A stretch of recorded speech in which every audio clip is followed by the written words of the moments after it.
Apa hukum orang merokok?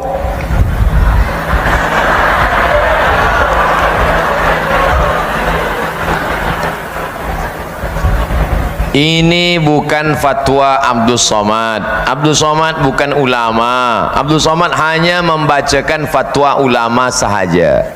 Pertama, Mufti Mesir Syekh Ali Jum'ah, kata Syekh Ali Jum'ah, Mufti Mesir, rokok haram. Mufti Mesir satu lagi, Syekh Nasr Farid Wasil, kata Syekh Nasr Farid Wasil, rokok haram. Mufti Saudi Arabia, rokok haram. Saya tak tahu di Sabah rokok haram ke makruh. Ustaz Abdul Somad merokok, saya tak merokok. Itu fatwa ulama. Adakah ulama yang memfatwakan makruh? Ada. Sebab kata dia di Quran tak ada ayat menyebut ya ayyuhalladzina amanu inna rokok haram, tak ada. Kerana tidak ada dalam Quran, tak ada dalam hadis, tak ada Nabi cerita tentang tembakau, maka ulama berijtihad, ulama ikhtilaf. Yang satu mengatakan haram, yang satu mengatakan tak sampai pada darjah haram, hanya makruh sahaja. Nah, jadi puan-tuan pilihlah nak haram apa nak makruh. Tapi jangan gara-gara yang saya sampaikan ni ada makruh, yang dah berhenti dia merokok balik. Saya sebenarnya nak berhenti Ustaz, tapi sebab Ustaz kata makruh, saya pilih makruh je lah. Yang dah berhenti elok, sebab dia banyak memudaratkan, mudaratnya lebih besar daripada manfaatnya. Tapi saya nak cerita sikit. Ada sahabat saya namanya Al-Mukarram Al-Ustaz Luqman Syarif. Dia daripada UIA, IIU, International Islamic University Gombak. Jadi dia bercerita tentang seorang ulama. Di belakang rumah ulama ni ada pokok ubi, ada pokok tebu, ada pokok cabai, ada pokok tembakau. Suatu malam datang, dia duduk kat kampung, maka suatu malam datanglah babi, khinzir, datang khinzir. Pagi dia buka jendela tengok, habis tebu, habis cabai, habis kacang, habis ubi, semua tak ada. Yang tak dimakan babi khinzir hanya tembakau. Rupanya khinzir pun mengharamkan tembakau.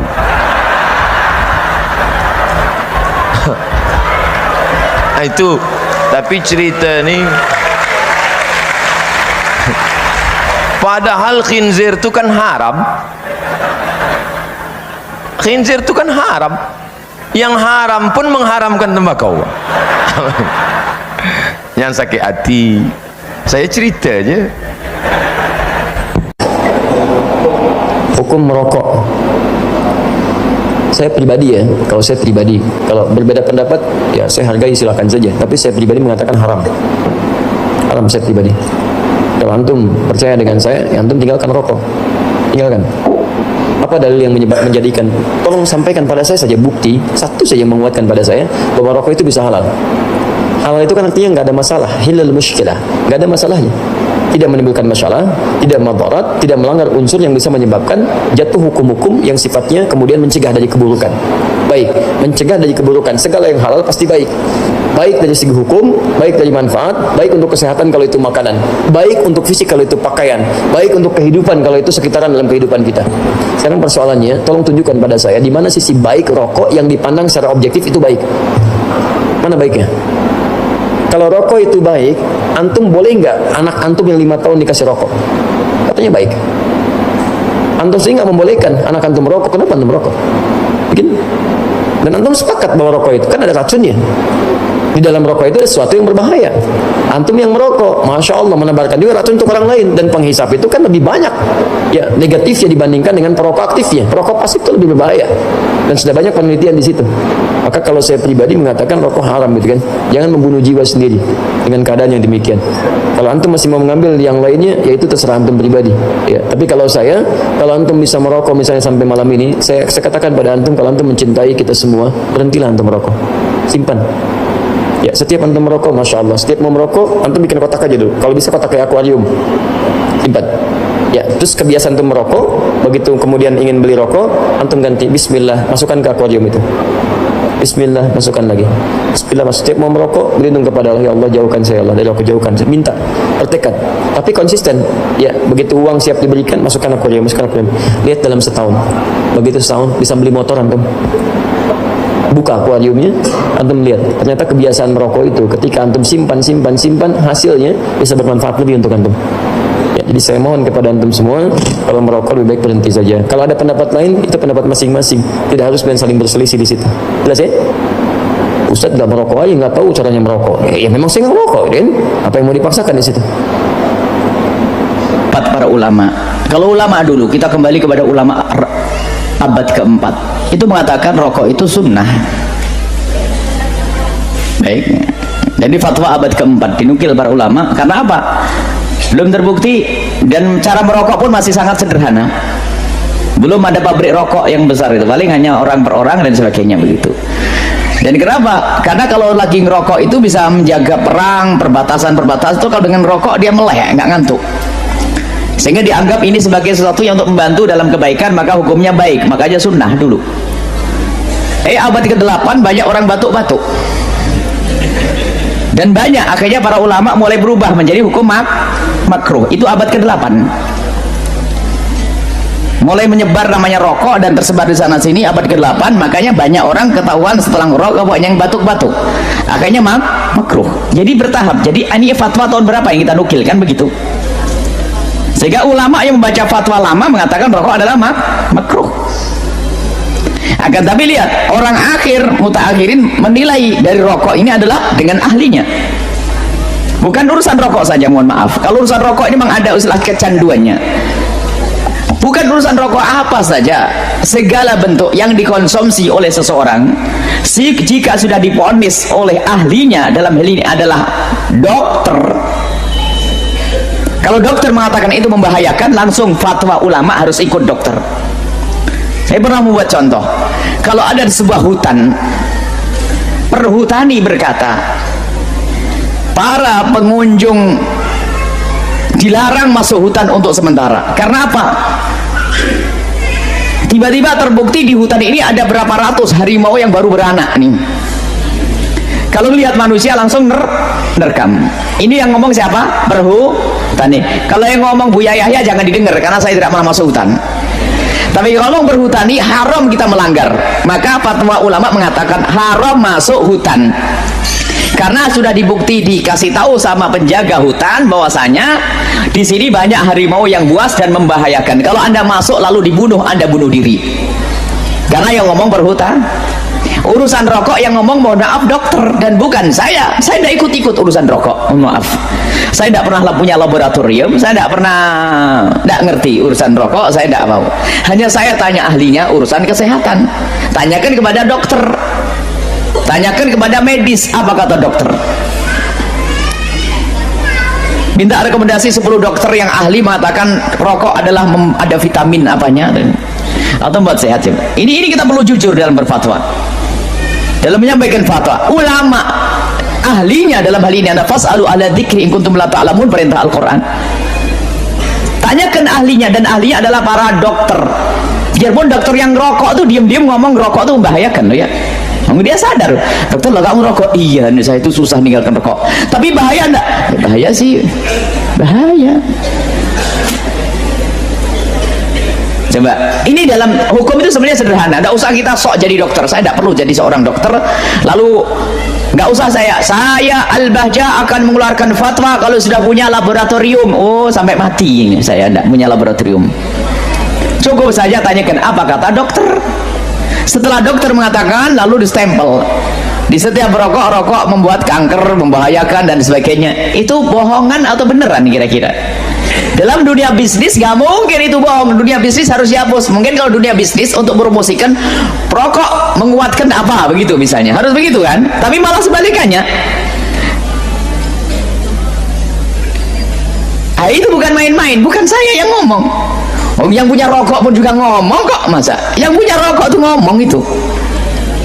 Itu kan yang nulis yang ngomong rokok. Saya lebih patuh dengan yang ngomong rokok itu sama dokter, selesai. Sehingga berdasarkan itu semua, maka segala sesuatu, jangan ngurus rokok. Kalau ngurus rokok masih ada cemberutnya nanti. Segala sesuatu dari makanan atau apapun yang menurut dokter itu membahayakan, hukumnya haram. Segala sesuatu yang membahayakan, ini sudah ada, kita perlu lagi bab insyaf. Biarpun ada seorang masih sering makan pecel beracun tadi, misalnya, saya tidak ngomong rokok lagi, rokok bahaya, ngomong sih nggak enak banget itu. Misalnya ada minuman beracun, minuman yang membahayakan. Kalaupun anda masih dalam, kalau anda masih dalam kubang keharaman itu, cukup minta mohon, minta ampun kepada Allah dan sebagainya. Selesai. Bertahan, jangan membela lalu cari fatwa yang lainnya. Adapun bagaimana tentang fatwa ulama tentang kemakruhan rokok, itu juga fatwa yang tidak salah karena dinukil dari fatwa lama. Orang akhir zaman mengambil fatwa lama, sebab dalam berfatwa sendiri ada bagiannya masing-masing. Dan kami yakin Imam Syafi'i kalau datang hari ini pun akan menggunakan dunia medis ini untuk mengontrol segala bentuk makanan halal haramnya. Karena Pak Praburiatum Laturium, pasti beliau yang paling ahli dalam hal ini. Sebab beliau ada istilah namanya istiqra. Istiqra itu tanya ahlinya. Itu adalah satu manhaj di dalam fikih Syafi'i, namanya istiqra. Kalau ingin mencetuskan hukum, jangan bertanya yang bukan ahlinya. Kalau urusan kesehatan, ya tanya dokter. Kalau urusan masalah kemasyarakatan, tanya pakar sosiologi. Jadi jangan tanya yang lainnya. Itu kan istiqra'nya Imam Syafi'i, sehingga mengatakan bahasanya umumnya orang haid adalah 7 hari, banyaknya adalah 15 hari, paling pendek adalah 24 jam. Ini kan istiqra'nya Imam Syafi'i. Saya tidak akan melanggar Imam Syafi'i. Maka kalau ada fatwa yang mengatakan rokok itu adalah makruh, kami tidak bisa mengatakan bahasanya itu fatwa salah, karena dinukil dari fatwa yang ada. Akan tapi saya hanya ngajak bicara, yuk bicara dengan keinsyafan.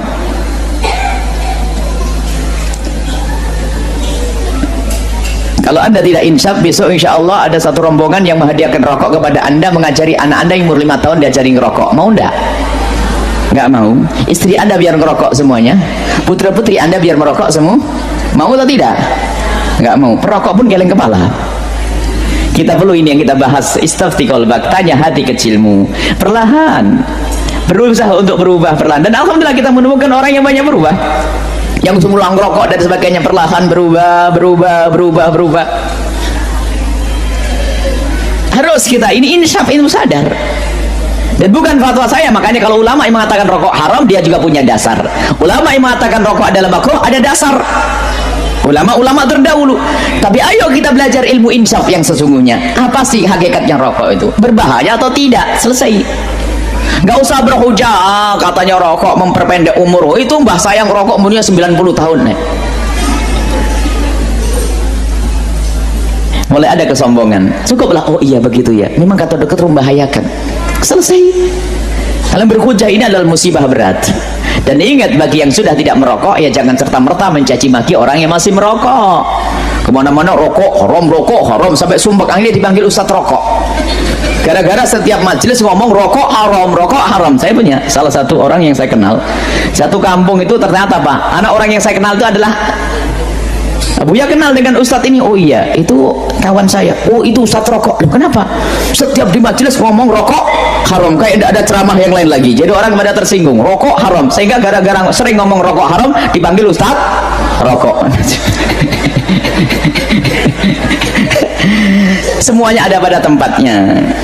Dan saya minta maaf kepada yang masih merokok. Yang masih merokok di majelis ini saya doakan insya Allah sehat, seger, buger, dan cepat berhenti ngerokok enteng. Amin. Insyaf ini nggak usah pusing-pusing, nggak usah cemberut oleh kiri kanan. Tinggal insyaf insya Allah. Nggak usah pakai hitungan ekonomi. Wah kalau dihitung rokok nanti 3 tahun saja naik haji. Oh ini saya nggak ngerokok tetap fakir. Nggak usah urusan itu ini. Orang fakir nggak ada hubungannya dengan rokok dan tidak merokok. Biasanya ada berhujah, itu adalah kesombongan. Sudahlah, selesai. Mengapa hukum rokok ada yang bilang makruh, ada yang bilang haram? Mana yang benar? Menurut anda kira-kira gimana? Coba begini, saya pernah ceritakan itu hari. Ada seorang guru di Saudi, saya ingatkan kembali, berdialog sama seorang syekh. Syekhnya dibilangin sama guru ini, guru sekolah ya, dia berpendidikan, dia bilang, Syekh, kenapa Anda mengatakan rokok itu haram? Apa sebabnya? Sementara dalam Al-Quran tidak ada dalil menyebutkan rokok secara khusus, nggak ada. Kenapa harus dibilang haram? Kata Syekhnya, kau makan apel? Dia bilang iya. Kau makan jeruk? Iya. Baik, ada nggak disebut dalam Al-Quran apel sama jeruk? Dia bilang tidak ada. Baik, itu tidak ada, tapi boleh dimakan. Kenapa? Karena masuk dalam umumnya firman Allah. Allah menghalalkan semua yang baik-baik dan Allah mengharamkan yang khaba'ith, yang buruk, gitu kan? Jadi ulama mengeluarkan kaidah semua yang baik maka halal, semua yang buruk maka haram. Semua subhanallah yang haram itu pasti berefek tidak baik, gitu kan? Lalu dia bilang, tapi setahu saya tidak buruk karena saya merasa nyaman-nyaman saja, gitu kan? Saya merokok, saya percaya diri, saya nggak ada masalah. Ya, orang mau mengatakan badan saya bau, baju saya bau, mulut saya bau, itu perkataan dia, tapi saya merasa nyaman-nyaman saja, nggak ada masalah, gitu kan? Berarti bisa saya katakan itu thayyibat, berarti baik ini buat saya. Dari mana tolok ukurnya ini baik atau buruk? Kata syekhnya, baik, kalau kamu mau lebih dalam lagi, sekarang saya tanya, kata syekh, kalau kamu pulang ke rumah habis ngajar, kamu temukan istri kamu lagi pegang rokok, anak kamu lagi pegang rokok, kamu biarin atau kamu larang? Kata gurunya ini, saya larang, syekh. Kenapa kamu larang? Dia bilang karena itu tidak baik. Nah, ini masuk dalam jawaban kamu sendiri. Kalau baik kamu biarin mereka merokok, beliin kalau perlu, sama-sama rokok ngepul di situ, gitu kan. Tapi enggak ternyata, gitu kan. Jadi lebih baik ditinggalkan, gitu. Jadi jangan berdalih kalau salah dan tetap dilakukan, akuin kesalahan. Itu poin penting. Ini enggak, sudah salah membela, ini masalah ini. Enggak boleh, jadi terus menerus. Kadang-kadang subhanallah ada orang juga supaya dia tetap dalam mempertahankan kesalahannya, mencari orang yang lebih buruk, gitu kan. Ada pernah orang bilang sama saya, Ustadz, saya baik Ustadz, kayak sholat saya masih jaga sholat maghrib, teman saya dan tidak sholat sama sekali. Jadi patokannya yang lebih buruk, supaya yang dia tinggalin 4 waktu sholat itu mending, nggak apa-apa gitu. Bukannya dilihat orang yang sholat lebih banyak, ini nggak boleh sebenarnya, gitu kan? Allahu alam. Jadi kalau kita lihat, kalau dikatakan memang kategori ulama di Indonesia, kalau di Timur Tengah saya nggak pernah temukan ada ulama menghalalkan rokok. Di Indonesia ini karena kiai kita terlalu murah gelarnya, ayahnya kiai, anaknya jadi kiai, bisa ceramah berapa kali atau pulang haji jadi kiai juga. Ini luar biasa ini. Saya mohon maaf, bukan menyombongkan diri sama sekali. Saya subhanallah berapa kali ketemu dengan orang-orang kiai. Kiai ini, saya kalau ketemu, subhanallah seperti kalau antum ahli listrik misalnya. Kemudian ada orang datang ngobrol masalah listrik, dia nggak ngerti. Misalnya ini listrik ini harus dipasang begini, jaringannya begini, terus dia bilang enggak harus begini, tapi dia salah jelas. Antum pastikan teorinya benar, salah ini orang. Kita akan bilang kok ngawur ini orang ngomong. Subhanallah, di kalangan dakwah penceramah pun begitu. Saya heran dari mana gelar-gelar kiai bisa didapatin nih gitu. Baca ayatnya salah, hadisnya dikarang-karang, banyak sekali sudah kesalahan. Cerita dongengnya sudah tidak masuk di akal. Orang yang mati bisa hidup kembali lah, ini dari langit lah, ini macam-macam yang tidak masuk di akal. Ini dari mana orang ini nih gitu? Ya, dari mana asal muasalnya bisa muncul gitu? Belum lagi yang sunnah Nabi SAW dilanggar, yang kukunya panjang, yang istri nggak pakai jilbab, yang luar biasa. Makanya kata ulama, kalau kamu melihat seorang alim, kau akan temukan kealiman itu pada diri dan keluarganya. Emang ada ciri di situ, istrinya, anaknya, memang ada ciri kealiman di situ. Ada ilmu, alim kan itu mesti dari ilmu ya. Ada pengetahuan agama pada diri mereka. Kalau enggak gitu. Ada teman saya, subhanallah, bawa undangan pernikahan tamatan Mesir waktu itu di kota Makassar. Perkawinan saya nggak hadir, nggak sempat hadir gitu. Kemudian dia datang setelah itu berkunjung ke rumah saya, gitu kan. Datang ada satu perempuan bersama dia rok pendek. Lalu kemudian ini tamatan Mesir dan LC gitu. Jadi akhirnya saya ngobrol-ngobrol sama dia, ahlan akhi, baik gini-gini. Saya tahunya selama ini orangnya memang teman-teman ini semoga Allah berikan hidayah, malas sekali terjun di dakwah gitu. Jadi mereka pulang, mereka sibuk dengan bisnis tapi dakwah dilupain. Akhirnya tidak terbentuklah pribadi untuk berdakwah, intinya begitu. Terus saya bilang, mana harim antum? Harim itu istri ya. Oh ini dia dengan malu nunjuk nih di sebelah gitu. Istri antum ini, masya Allah. Semoga Allah kasih hidayah ya. Jadi bisa, kenapa nggak nikah dengan wanita yang berjilbab banyak, kesian ngantri, gitu kan? Ngapain harus ngambil orang yang tidak? Ya susah, jadi PR lagi ya. Tapi Allah alam, ya, masing-masing orang punya cara ya. Jadi kalau kita temukan teman-teman kita yang bergelar kiai ini yang memakruhkan rokok karena dia masih merokok, gitu kan? Memang begitu.